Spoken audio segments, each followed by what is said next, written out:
amigos, eu sou o Gerardo, estamos aqui para mais um Unicast, o podcast dos oficiais de justiça. Hoje estou conversando aqui com Elcimara Souza, candidata para o Senado no DF pelo PSTU. Elcimara, muito obrigado pela sua presença aqui, né? Com certeza vai enriquecer de informações os nossos oficiais, né? E eu já queria te perguntar, assim, como é que é a sua relação com Brasília? Você é baiana, né? Você veio da Bahia cedo? Como é que é a sua história com Brasília? Então, primeiro, agradecer o convite, né? É um prazer muito grande estar podendo aqui dialogar e dialogar com os colegas, né, da categoria, também sobre o judiciário.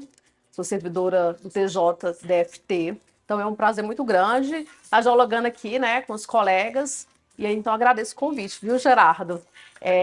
Então, eu sou Elcimara, eu vim da Bahia, do interior da Bahia, nascida em Barreiras e morei a minha vida inteira em Santa Rita de Cássia, uma cidade bem pequena, né?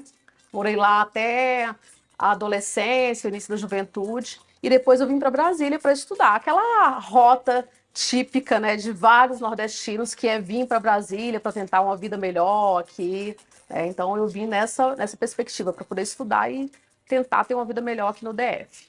Que legal. Você veio sozinha, veio com seus irmãos? Então, na época que eu vim só. Mas aí vim morar na casa de parentes, morar na casa de um tio meu que já morava aqui, já tinha alguns parentes que moravam aqui, e fiquei morando por um tempo na casa de um tio, e depois, posteriormente, meus irmãos acabaram vindo para cá também, já estava aqui, na época eu já trabalhava, e eles vieram também fazendo o mesmo percurso que eu já tinha feito anteriormente. Ah, que legal. Você estudou pedagogia, não foi na UNB? Isso. Então, eu sou pedagoga de formação, né? Fiz pedagogia na UNB e, na verdade, também trabalhei como professora da Secretaria de Educação por 7 anos, né? Trabalhei inicialmente em São Sebastião e depois em Samambaia, foi a maior parte do tempo. Trabalhei tanto com a educação, as séries iniciais, com crianças, mas também trabalhei com a educação de jovens e adultos. Então, trabalhei um período bom na Secretaria de Educação e é um período que eu tenho muito orgulho, gostei muito. Aliás, gosto muito da área de educação. Ah, que legal, né? Muito Assim, que bom, passa pela parte de educação, isso serve para a vida inteira, né? com Para qualquer certeza. cargo que você for exercer, todos nós somos um pouquinho de professores, né? Na área da justiça tem muito espaço para isso também, né? Com certeza, a educação é assim, a minha área de paixão, né?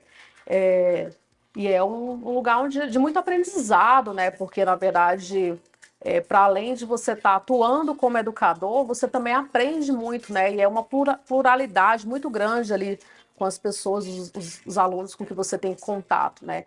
E é uma área de extrema importância para a sociedade também. Ah, com certeza. O professor tem que ser muito valorizado, né? Acho que é uma das pautas aí que provavelmente você vai levar para o Senado sendo eleita, Com né? certeza, É muito, sim. muito importante. E como é que foi, assim, você resolveu mudar da parte de educação para justiça, né? Quando é que você decidiu fazer o concurso para o tribunal?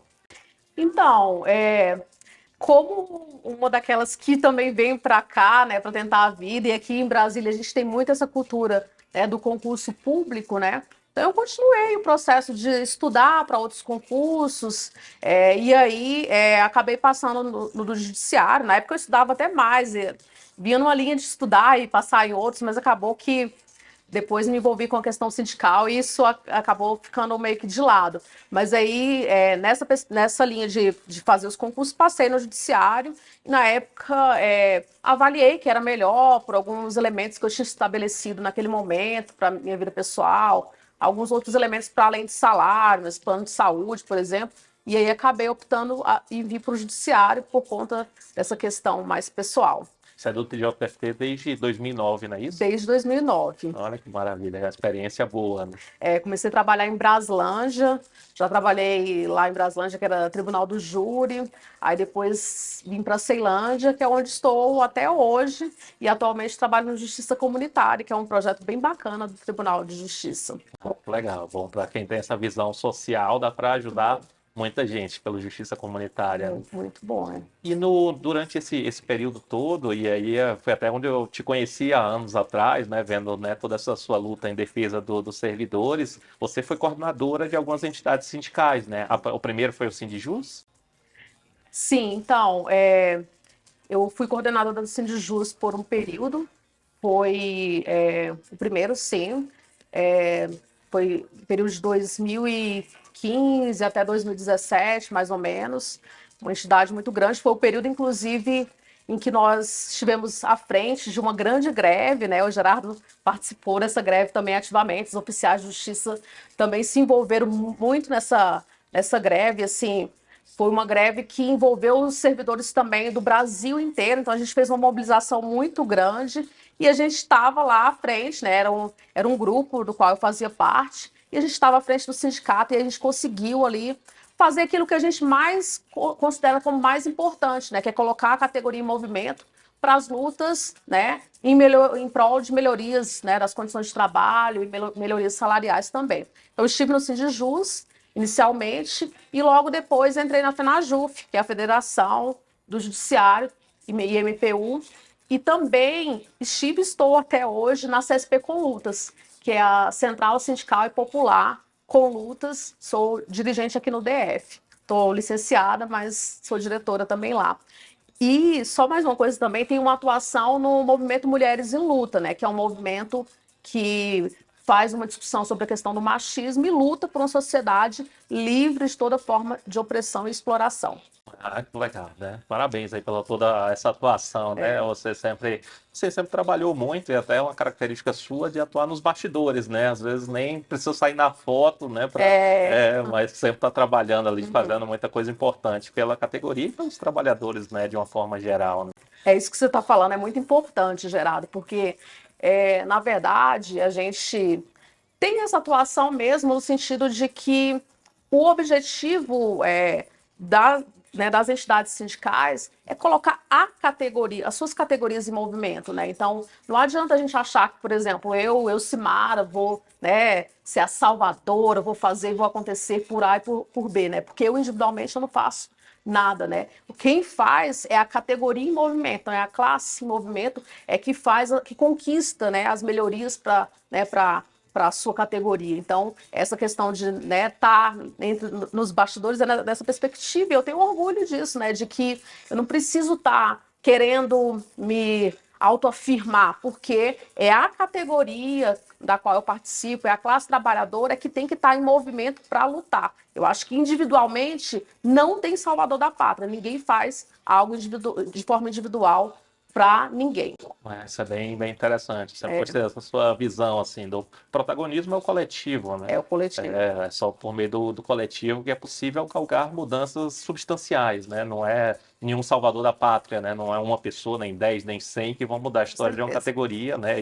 E principalmente de categorias tão amplas, né? Então precisa realmente de uma conscientização de toda a massa ali para conseguir fazer um movimento forte e efetivo, né? Com certeza, né? Assim, eu acho que inclusive o período que a gente está hoje, né, de pandemia ainda e de crise econômica ainda mais acirrada, a gente tem isso ainda mais evidente, porque quanto mais os governantes atacam, né, quanto mais se tenta tirar direitos, mais a gente percebe que individualmente você não vai ter a solução. Se você não se une para lutar contra, né, todos os ataques que tem, e que hoje ainda é mais brutal ainda, a gente não avança, né? Não tem como avançar, achar que você vai enfrentar um inimigo que é gigante de forma isolada ou achando que só fazendo determinadas reuniões e tal é que se vai resolver os problemas, né? Então a gente precisa realmente estar em movimento para organizar as lutas para enfrentar a realidade que a gente está vivendo. Que legal. E já entrando nisso, né, já para a gente aí entrando na pauta, né, específica dos servidores públicos, né, que nossa audiência quer ouvir as ideias que você vai levar para o Senado, né, sendo eleita, naturalmente, né, a categoria vai lá dialogar com você e buscar que você encaminhe determinadas demandas que são caras, né, para os oficiais de justiça e para os servidores públicos em geral. E uma delas é a reforma administrativa, né? A gente queria ouvir um pouquinho da sua opinião sobre esse projeto de reforma administrativa que está tramitando aí no Congresso Nacional. A nosso ver, é uma reforma administrativa que visa punir o servidor, né? Não que o Estado não precise de determinadas modernizações, que isso é absolutamente natural em qualquer atividade, seja na iniciativa privada ou no serviço público, mas algo muito distante desse projeto de reforma administrativa que está tramitando. O que você acha sobre esse projeto que está aí no Congresso Nacional hoje? Então, Gerardo, que os governantes fazem, né? O que os sucessivos governos fazem? Eles divulgam determinadas ideias para convencer, inclusive, a população de que determinada mudança é boa. E no caso da reforma administrativa, né, o que a gente tem que o governo traz? Porque os servidores ganham muito, porque o serviço público precisa de mais eficiência e tal. Quando, na verdade, o que a gente vê não é que os servidores ganham muito. A gente vê hoje no Brasil atualmente 50% do orçamento público federal sendo repassado para o pagamento da dívida pública, né? Então, o governo, no ano passado, destinou quase 2 trilhões para o pagamento da dívida pública. E para o ano que vem, já está previsto no orçamento mais do que esses 2 trilhões. Então, mais da metade vai para o bolso de uma meia dúzia de banqueiros para enriquecer. É um grupo que se enriqueceu, inclusive na pandemia. Então, o problema não é o funcionalismo público. Na verdade, o funcionalismo público é a solução. O que a gente vê hoje, o que é importante para dialogar, inclusive para além, né, da nossa categoria, porque eu acho que conversar com o servidor e com o oficial, eu acho que a gente está convencido da importância que nós temos, mas a gente precisa convencer a população. A pessoa que está lá no posto de saúde, que vai precisar da saúde, é a pessoa que vai precisar da escola. Então, se hoje a gente tem uma realidade, vou pegar o DF como exemplo. Aqui no DF, a gente tem 200 mil pessoas que estão esperando atendimento na fila dos CRAS. A Janaína morreu no CRAS do Paranoá esperando atendimento. E o que isso significa? Isso significa que com uma reforma administrativa, o governo vai mandar ainda menos dinheiro para assistência social e uma realidade como essa, em que as pessoas estão esperando atendimento num CRAS da vida, vai ficar ainda pior. Então, é isso que a gente tem que levar para a população em geral, para a classe trabalhadora, para o povo pobre, para dizer que o serviço público é algo de essencial. E eu acho, aliás, não, eu tenho certeza, a pandemia serviu ainda mais para mostrar a importância que os serviços públicos têm. Então, nós, servidores públicos, somos essenciais para a manutenção do serviço público. E outro elemento que é importante trabalhar com a reforma administrativa, que fala-se que é para enxugar, porque ganha-se muito e tal. Primeiro que não é, que a dívida pública já demonstra que não é. O que se passa para o serviço público é ínfimo, inclusive comparando com a dívida pública. Mas a outra questão é que algumas das mudanças é acabar com o concurso público, acabar com a estabilidade. E o que esses dois elementos trazem para a gente de forma muito nefasta? Trazem a porta aberta para a corrupção. Né? Lembra da rachadinha? Então, sem o concurso público ou com a possibilidade de acabar com a estabilidade, um chefe pode vir aqui e falar, não, você não, né, faz uma avaliação de qualquer forma e acaba demitindo o servidor público. Por quê? Por discordar dele. Então, é uma forma de quê? De ampliar a corrupção, né? Ampliar quando se fala de eficiência, na verdade, vai ser o contrário, porque você abre espaço para a corrupção, abre espaço para colocar os apadrinhados políticos, algo que a gente lutou lá no passado para que acabasse, né? Então, é botar aquele indicado político, isso não tem nada de eficiente. Então, a gente é totalmente contra essa reforma administrativa e qualquer outro tipo de reforma que retire os direitos dos trabalhadores e trabalhadoras. É até curioso, assim, que esse projeto de reforma administrativa, ela traz elementos da legislação anterior à Constituição de 88, né? Então, assim, quando o pessoal fala em modernização e traz esse tipo de elemento, né, que foi ali encerrado com a Constituição de 88, porque, assim, a Constituição de 88 que a gente tem são servidores públicos de carreira, assim, que segundo a Constituição, eram para ser valorizados, né? Nos últimos anos aí, infelizmente, a coisa não está funcionando exatamente dessa maneira, mas a ideia da Constituição é essa, servidores com estabilidade para que atuem da mesma forma, com imparcialidade, seja em relação ao pobre, ao rico, todo mundo tem que ter um serviço público igual, né? Essa é a ideia da Constituição. Infelizmente, essa reforma administrativa aí, como você muito bem explanou, ela acaba com isso, né? Então, que bom, né, que tenha já uma pessoa para defender, né, os servidores no Senado, aí dando tudo certo nas eleições. Mas eu queria só colocar mais uma coisa com relação a isso. Aí, para quem nos assiste, e assim, quando a gente for dialogar, né, a gente que é servidor, é importante que a gente dialogue também com a população em geral. o governo não vai chegar e dizer isso que a gente está dizendo, porque se ele disser isso, olha, é para institucionalizar o apadrinhamento político, olha, isso abre espaço para a corrupção, a população não vai querer. Ele precisa vender isso de uma outra forma para que a população, não, realmente é importante. E não é. O que vai acontecer é isso que a gente está falando aqui hoje. Outro tema também de reforma, Elcimara, que assim, a gente até lutou contra, mas acabou passando, com relação à reforma da Previdência. Né? Assim, a gente entende que vários pontos ali trouxeram um prejuízo absolutamente injusto com os servidores públicos. E a gente queria saber de você, se você entrar para o Senado, você toparia, né, apoiaria um projeto de revisão dessa reforma da Previdência que foi aprovada aí recentemente? Então, nós do PSTU, nós defendemos algo, inclusive, mais amplo, né? A gente é pela revogação de todas as reformas, tanto da Previdência quanto a trabalhista, que retiraram os direitos dos trabalhadores. Não é só essa reforma agora, as reformas anteriores, feitas nos governos anteriores. Então, a gente entende, como eu já falei anteriormente, assim, eu acabo repetindo muito essa questão da dívida pública, mas é porque realmente é algo assim estarrecedor que se faz no Brasil hoje com relação a isso. Mas então a gente entende que não é o serviço público que consome, não, o ralo de dinheiro não é o serviço público. Porque, na verdade, o serviço público, ele retorna para a população. Se a pessoa está dizendo assim, olha, o serviço público, a gente tem que tirar dinheiro do serviço público, está dizendo assim, ó, eu não quero destinar a escola para você que está aí, né, em São Sebastião, na periferia, eu não quero destinar a escola para você, escola e saúde. Então, se a gente hoje já sofre sem a saúde, sem a educação, sem assistência social, sem serviços básicos, né, de qualidade, se, por exemplo, a pessoa chega até o judiciário e tem dificuldade de ter uma demanda atendida, né, com a precarização do serviço público é ainda pior. Então, não é questão de fazer a reforma da Previdência, não é o servidor público, não é o que se paga de aposentadoria para o serviço público, que é um direito básico, a pessoa trabalhar a vida toda e depois poder se aposentar, que vai resolver o problema do Brasil. A questão do Brasil é que se destina dinheiro, muito dinheiro para a dívida pública, mais da metade do orçamento, as outras coisas que a gente sabe, né? O orçamento secreto, a corrupção e por aí vai. E uma outra coisa que é importante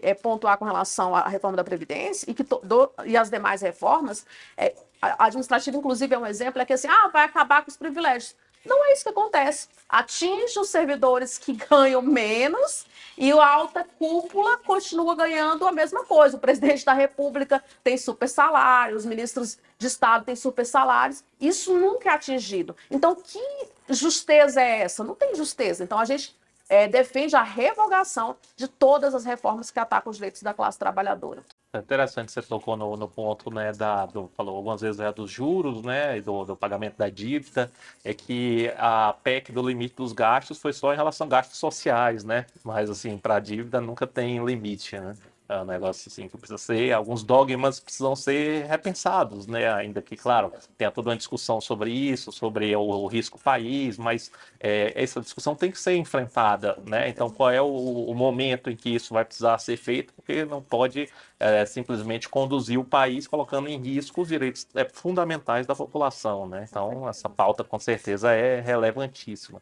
E aí, até trazendo, assim, aprofundando na questão da reforma da Previdência, tem uma demanda que é muito antiga dos oficiais de justiça, que é a aposentadoria nas mesmas condições dos policiais. Antigamente era chamada de aposentadoria especial, com a nova reforma, aposentadoria diferenciada por atividade de risco. A gente queria saber de você, se você entrar no Senado, você apoiaria uma demanda dessa dos oficiais de justiça para ter uma aposentadoria nas mesmas condições dos policiais, em virtude dos riscos que passam na atividade?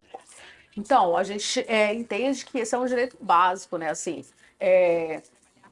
coisas assim, tipo salário igual para o mesmo trabalho, ou direitos iguais para um trabalho que tem, por exemplo, um risco, né? Então, a gente com certeza apoiaria, né?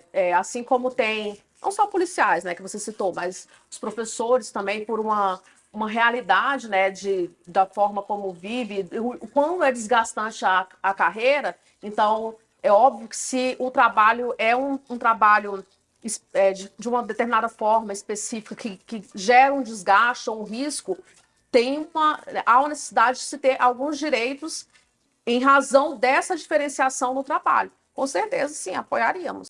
Isso aí, com certeza, é importantíssimo para os oficiais de justiça, né, que estão nos ouvindo aí, que é uma demanda muito antiga e até hoje não caminhou. E, assim, até para, né, viabilizar isso, a gente busca muito o reconhecimento dos oficiais de justiça como atividade de risco. Até recentemente, a Constituição de Rondônia foi alterada para incluir expressamente essa situação, né, de que os oficiais de justiça sejam reconhecidos como uma das atividades de risco. Também para você, isso seria uma pauta que você encaminharia para fazer a defesa, colocar os oficiais, porque assim, ó, a gente, e aí você conhece bem, né, na época do Sindijus, fez a defesa várias vezes dos oficiais de justiça em situação de violência, e você acompanha também os casos de violência contra o oficial de justiça que acontecem no DF, né, e acontece no país inteiro, né, infelizmente, violência de diversas formas, violência por parte do destinatário da diligência, ou às vezes por causa do meio urbano, que a sociedade está muito violenta, e o oficial de justiça está na rua praticando atos constritivos, e aí não tem esse reconhecimento, por isso que há essa demanda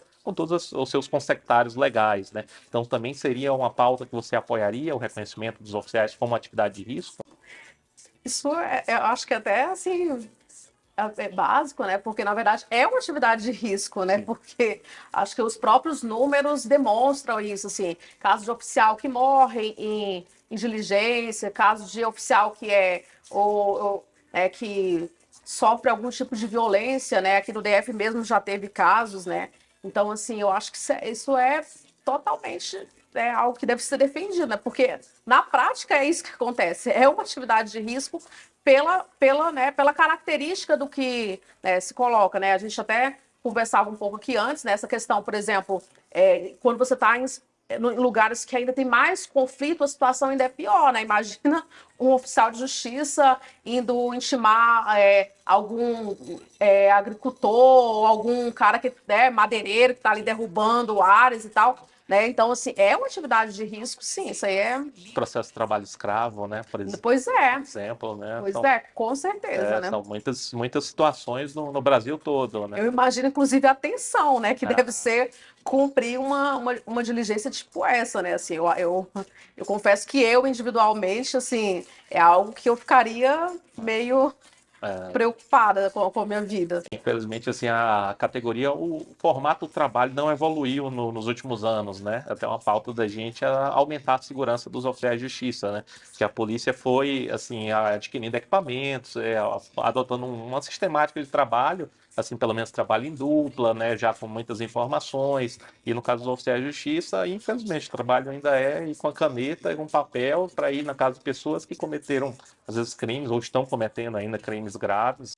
Você vai levar uma notícia que não necessariamente vai ser bem recebida, né? E aí você não está preparado para isso. E muitas vezes, assim, para fazer uma reintegração de posse de imóvel, para fazer uma busca e apreensão, são atos que desagradam muitas pessoas. Então, assim, a gente precisa muito de um tratamento que dê amparo, né, que, assim, garanta a integridade física e moral psíquica do oficial de justiça. Por isso tem outra pauta que é cara para a gente também, que a gente está começando a trabalhar agora, que é a criação de uma lei orgânica nacional dos oficiais de justiça, para que haja um tratamento em todo o Brasil, né, a proteção dos oficiais de justiça, naturalmente não só no DF, mas assim, no país inteiro, né, com condições adequadas de trabalho. Então a gente entende que é uma categoria que precisa de uma regulamentação. Hoje não tem uma regulamentação muito clara. Então, assim, a nossa lei, a lei dos servidores do Judiciário Federal, ela ficou uma lei geral para todo mundo que trabalha em terra ou trabalha na rua.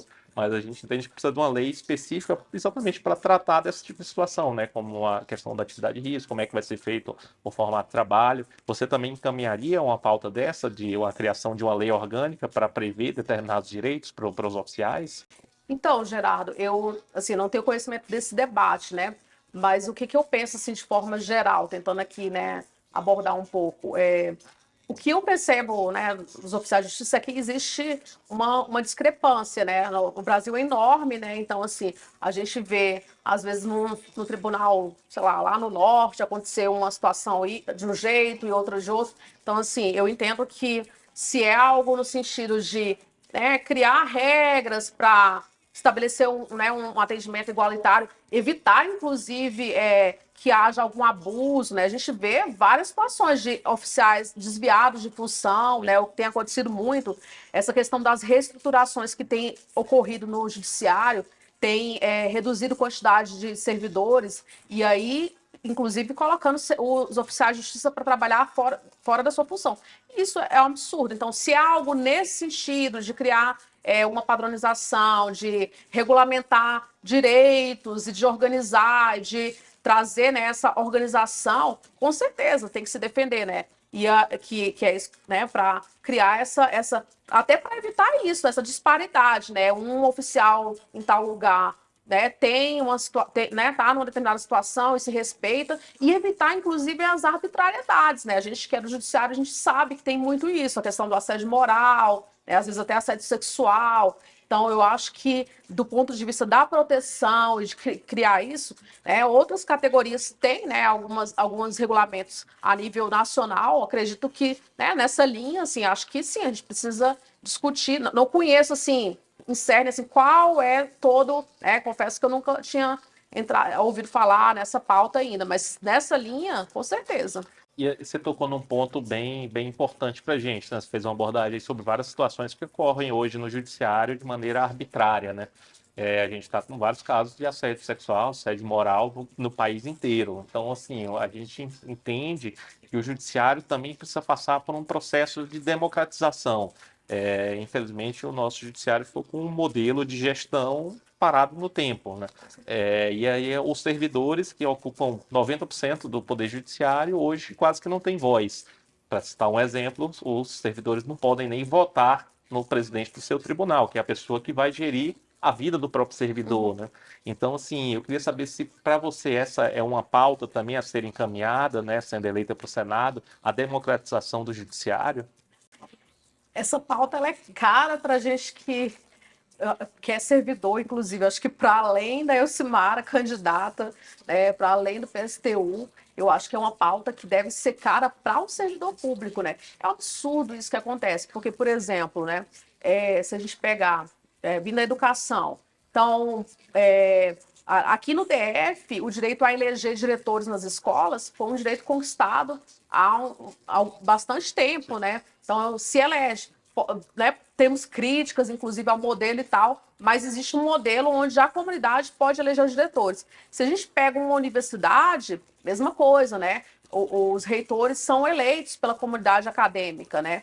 E aí você tem no judiciário um modelo em que, como você citou, né, os presidentes dos tribunais sequer são eleitos. Mas a gente ainda tem situações até piores, né? Então, assim, primeiro, para hierarquizar isso, com certeza, democratização do judiciário é algo assim elementar, porque o judiciário, né, que eu acho que é o que é básico, o judiciário ele é feito por servidores, por magistrados, né? Assim como o Ministério Público também tem servidores, tem promotores, procuradores, e além disso ainda tem pessoal que é terceirizado e tudo mais, que estagiários, que é uma situação ainda de mais precariedade, que a gente não pode deixar de falar e de ver que situação que é, e cada vez mais se faz isso, né, para precarizar as relações de trabalho. Mas o que eu quero dizer como que um poder né, levado adiante, são esses trabalhadores que sustentam esse poder e eles não têm direito de ter uma participação mínima nas instâncias de decisão.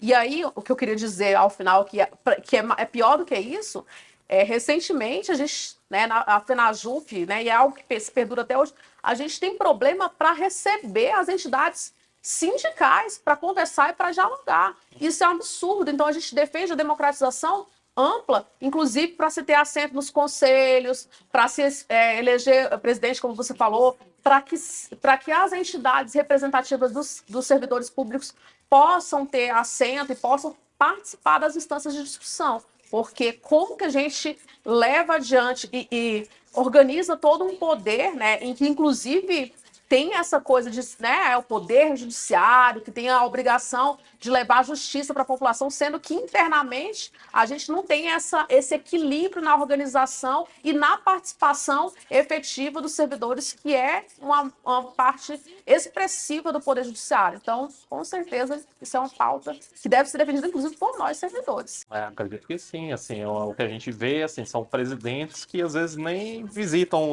os cartórios, né, porque, assim, para entender o que é o tribunal, tem que ir em cada cartório lá da Ceilândia, ou lá de Águas Claras, onde eu estou trabalhando atualmente, ou em Santa Maria, onde eu trabalhei também muito tempo. Enfim, assim, tem que conhecer o próprio tribunal para conseguir ouvir também aquelas pessoas que estão na ponta e que conhecem mais do que qualquer um aquele tipo de trabalho, né? Conhecem as demandas. Que senão as decisões vêm de cima totalmente desconectadas da realidade, né? A gente precisa realmente disso. E aí, na verdade, quem sai no prejuízo é o jurisdicionado, né? Se não há uma gestão ali construída coletivamente, há muitas mãos para buscar a melhor solução, o prejuízo fica claro para a sociedade. E dentro disso mesmo que você falou, Elcimara, a gente briga há muitos anos, você sempre participou dessa luta de uma forma muito atuante também, muito efetiva, é a questão da negociação coletiva, né? Que no Brasil já deveria ter sido regulamentada há muito tempo, né? Foi até aprovado um projeto, depois foi vetado. Esse seria um dos seus temas de luta também dentro do Senado? Com certeza, né? Assim, esse tema é um absurdo, né? Porque a gente vê na iniciativa privada que isso é algo que acontece, né? A revisão salarial, a negociação coletiva. O Brasil é signatário com a OIT, né? E não implementa esse tipo de coisa aqui, né? Na verdade, foi vetado, como você falou, na época do Temer, né? Então, assim, é uma pauta histórica, né? Nossa, do serviço público, do funcionalismo público como um todo. Não é nem só do judiciário, né? Na verdade, todo funcionalismo público luta por isso e é uma pauta que deve ser encampada com certeza. E aí, não só encampada internamente, né? Por o parlamentar, eu eleita e tal, qualquer parlamentar que esteja lá, mas é uma pauta para que, enquanto classe trabalhadora, enquanto serviço público, a gente continue a luta externa para fazer uma pressão, porque, na verdade, os governos não têm interesse com relação a isso, né? O Temer, na época, vetou, né, argumentando de que não poderia, que havia uma incompetência na legislação disso, porque não se pode legislar sobre outros poderes, por exemplo. A gente sabe que isso tudo é falácia, né? Porque, na verdade, quando se quer, se consegue levar adiante. Isso é um direito muito básico, né? E, na verdade, quando você se estabelece as regras, você não está dizendo que vai se negociar, por exemplo, o judiciário vai negociar com o executivo. O judiciário vai negociar na instância do judiciário, servidores do judiciário, no caso. E assim sucessivamente. Mas na época se vetou. Então é algo básico, né? Não tem como a gente ser trabalhador, ter direito, né, ter necessidades, inclusive não só de salário, ter necessidade da questão de relações de trabalho, a questão do assédio moral, do assédio sexual, que a gente vê aí no judiciário, então, né, pela questão da hierarquia, a gente vê demais. Então, há uma necessidade que a gente tenha acesso para negociar, sim, porque quem é que vai falar pela gente, senão nós mesmos? Quem é que entende a nossa realidade, os nossos problemas, a realidade do local de trabalho, senão o próprio trabalhador que está ali? Então, com certeza. E você pontuou também, assim, uma questão interessante, que assim, a gente fica muitas vezes dependendo da boa vontade de um determinado presidente de tribunal para nos receber, quando na verdade seria uma obrigação, né, ou a pessoa que está gerindo um órgão sentar à mesa com o representante dos trabalhadores para chegar no denominador comum, claro, dentro das possibilidades orçamentárias ou dentro das condições ali de organização do trabalho que sejam viáveis, mas tem que ouvir o trabalhador e ouvir querendo levar a sério, não simplesmente também ouvir e não fazer absolutamente nada. Então, acredito que seja uma das pautas mais relevantes. E tem um tema assim específico dos oficiais de justiça que eles sempre brigaram ali pelo porte de arma para fazer a defesa em situações extremas.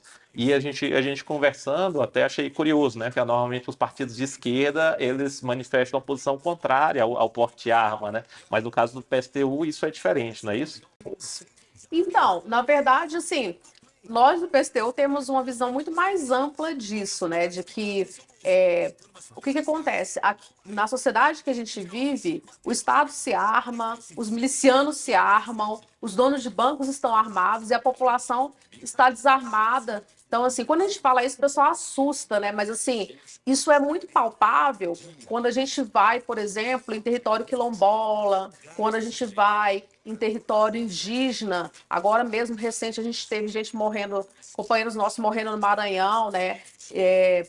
Que é nesses conflitos de terra e tal. Então, para essas pessoas que vivem nessa situação de muito conflito, em que, por exemplo, o agronegócio ou madeireiros estão ali pressionando para, né, nessas disputas, isso é muito palpável, né? A necessidade de se autodefender. Então, nós do PSTU defendemos a autodefesa da população. É óbvio que não é totalmente contrário do que é o que o Bolsonaro defende hoje. O Bolsonaro defende que os ricos se armem para poder, inclusive, atacar a classe trabalhadora, né? As milícias que estão aí, por exemplo.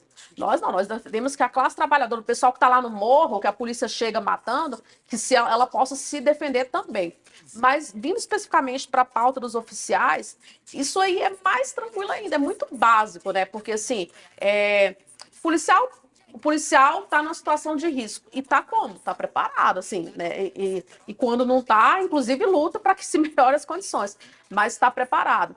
E o oficial de justiça vai cumprir está em nome do Estado cumprindo algo que coloca em risco a vida dele e vai, né, sem um preparo. Então, acho que a questão do porte de arma é algo totalmente plausível e não só isso, né, de ter o porte e a posse da arma, mas outras formas de organização, né, você já até citou alguns, né, trabalhar em dupla, né. Então, a questão de ter mais formas de organização que garanta essa proteção. É algo básico, é a proteção à vida, né? Tá em nome do Estado trabalhando, não vai ter proteção. Então, é algo que a gente defende, sim.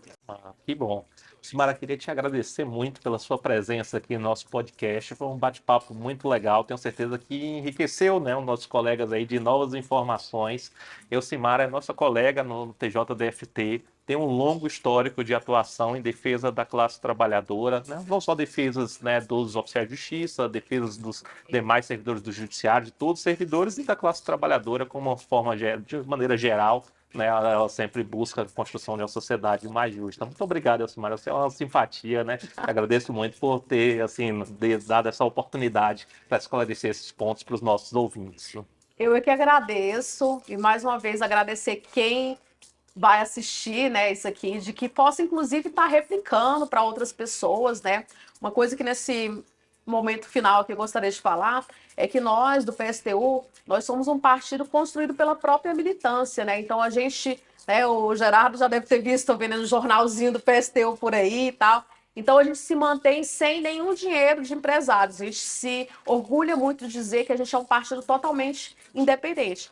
E aí eu estou dizendo isso para dizer que nós somos um partido pequeno, né? Mas que a gente preza muito por isso e preza muito por esse trabalho do corpo a corpo, dialogar com a classe, defender os direitos da classe trabalhadora, estar nos processos de luta, nas greves, nas ocupações. E é essa mensagem que a gente leva. Então, nós do PSTU defendemos muito essa independência de classe e a luta por uma sociedade livre de toda forma de opressão e exploração.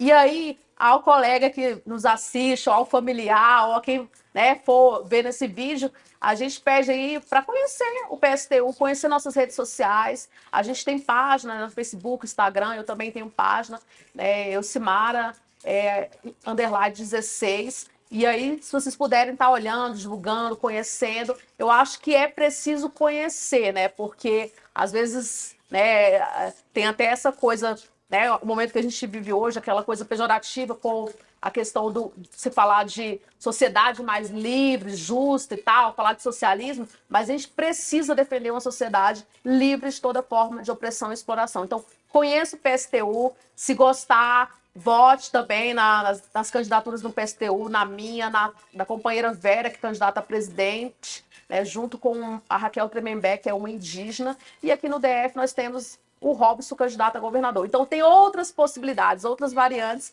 Venham conhecer o PSTU. Obrigada. É isso aí, gente. Obrigado mais uma vez, Elcimara. Conversei hoje aqui com Elcimara, candidata ao Senado no DF pelo PSTU. Agradeço mais uma vez a todos os amigos pela audiência. Até o próximo episódio. Um forte abraço.